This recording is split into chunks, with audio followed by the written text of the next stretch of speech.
Hello everyone, this is Erik, the Asian movie enthusiast, and this is my review of Escape from Mogadishu, a Korean thriller action hybrid from 2021 that was directed by our good friend Ryoo Seung-wan. Now this guy, pretty reliable director. He has previously directed films like No Blood, No Tears, Crying Fist, The City of Violence, and The Berlin File, as well as some others. Unfortunately, his last film, Battleship Island, was a pretty big disappointment for me personally, so much so that I would consider it his worst film to date. And I have a review of that film on my channel, and it's not a positive review. Now, I was hoping for a return to form with Escape from Mogadishu, and that's exactly what I got. In 1991, war-torn Somalia, the personnel and families of both the South Korean and North Korean embassies have the same goal: to escape from Mogadishu. Now, one thing to understand is that this movie was not shot in Somalia. I've also read that there were practically no Somalians who were cast in the film. Now, one of the main reasons for this is that the filmmakers were apparently denied access to that country because the South Korean government has issued a travel ban to Somalia for safety concerns that they're perceiving exist. Now, this ban has been in effect for a number of years up to this point. So, the film was instead shot in Morocco. And the production values are actually very good in this. You could tell that the Koreans put some effort into capturing an appropriate environment. Now, some of the former workers at the Korean embassy did say that the feel and locales were at least somewhat similar to what they experienced in Mogadishu. So, I guess that's good. I'll actually include a link to an article that I found on a website that explains in detail the production of this film, and it seems like they jumped through some hoops. They did everything they could to attempt to replicate the environment that the plot demanded. So it seems like they did a good job in that regard. That'll be in the description box. Now, the cast in this film is very strong. We have Kim Yoon-seok, who was in The Chaser, The Yellow Sea, The Thieves in 1987, as well as a bunch of other movies. You have Jo In-sung, most well known for his lead role in A Dirty Carnival. Very good movie. And Hyo Jun-ho, who previously played Hae-mo-soo in Jumong. So if you're a fan of that TV show, this guy's another reason to watch this one. I loved him as Hae-mo-soo in that show. So yeah, you have some recognizable faces in this. Some pretty talented actors, and they all deliver pretty solid performances across the board. Now, the opening half hour sets up our characters, and it establishes an environment that's rife with corruption. You get like immigration officers at the airport. They'll let some people through for some cash under the table.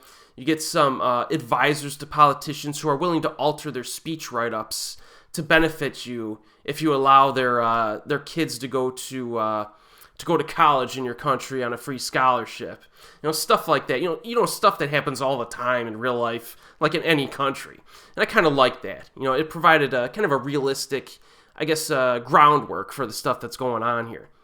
And then you have the political conflict between the South Korean and North Korean embassy workers, which, they're not on the best of terms, as you might imagine.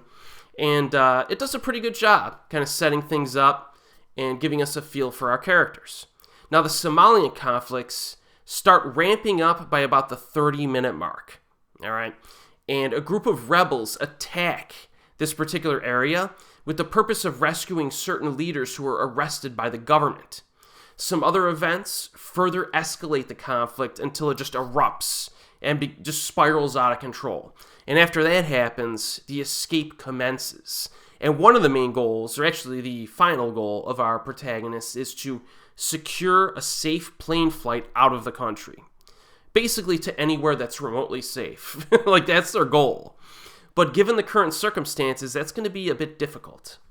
Now, the first 2/3 of the movie are basically a dramatic thriller.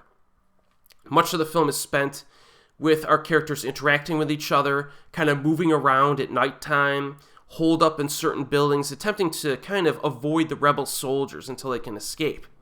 Now, the director does a good job of establishing a sense of danger and chaos, it looks like an urban war zone. So it's pretty impactful, a lot of the visuals that they have in this. And one of the highlights I got to bring up is the scene involving a group of kids. And we've seen scenes kind of like this in other movies going back decades, but this one, like, it kind of develops very differently from anything I've ever seen before. And I was really, that scene really won me over. So look out for the scene with the kids. It's pretty neat and interesting. Also, there's one big action set piece. That's why I don't call this an action film outright. It's a thriller action hybrid. Things escalate, and then you have this big action finale, all right? Basically involves speeding cars and automatic weapons. And it's really well staged. And it's maybe a little bit realistic in some sense, but it's grounded enough to where you're really engaged with it. This isn't like a CGI Fast and Furious Peninsula knockoff. It's not anything like that. They ground it enough to make it really exciting. So that's really the set piece of the film, and I think it works really well. It finishes the film on a really good note. There's also a little bit of an emotional impact to this as well. Now, this film, we've had plenty of films over the years involving the interaction between South Koreans and North Koreans and how they bond in fairly unique and or dangerous circumstances. This one also kind of does that, and it's not quite as strong as something like a joint security area where you're practically in tears at the end of the film. You know what I mean? It doesn't go for the melodramatic jugular as much as some other films of this kind. But I think it kind of makes it pretty effective, though, because it doesn't go overboard with it. It doesn't try to, force it on you too much. So I think it was actually pretty effective, and by the end of the film, I did have a little bit of an emotional resonance with what was going on there. So I think that was good. That was good. But again, it's not gonna hit you real hard like a JSA or something. But overall, I think Escape from Mogadishu is a very nice return to form for this director. If you want to keep up with newer Korean releases, I say check this one out. It's a good flick. It's currently available on streaming right now, and hopefully it'll get a physical media release at some point. And as always, I will see you next time.